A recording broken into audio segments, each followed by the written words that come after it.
ଆପଣ କୁହନ୍ତୁ ଗୋଟିଏ ପ୍ରଶ୍ନ ପଚାରୁଛି ଆପଣ ମୋତେ ଉତ୍ତର ଦେବେ କମେଣ୍ଟ ବକ୍ସରେ।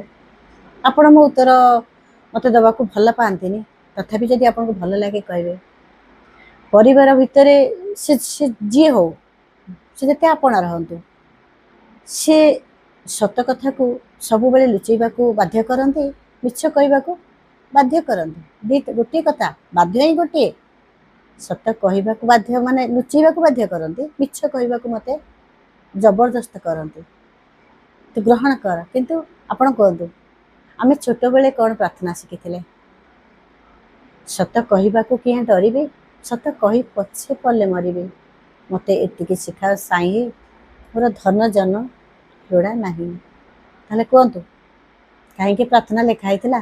ଆଉ ଯେଉଁମାନେ ମିଛ କହିବାକୁ ବାଧ୍ୟ କରୁଛନ୍ତି, ସେମାନେ କ'ଣ ଏ ପ୍ରାର୍ଥନା ସେତେବେଳେ ବୋଲି ନଥିଲେ?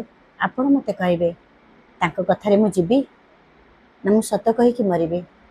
ଆପଣଙ୍କ ହାତରେ ନିଶ୍ଚିତ ଲେଖିବେ, କାରଣ ଭଲ କଥାକୁ ହାତ ଆଗ ଆସିବା ଦରକାର।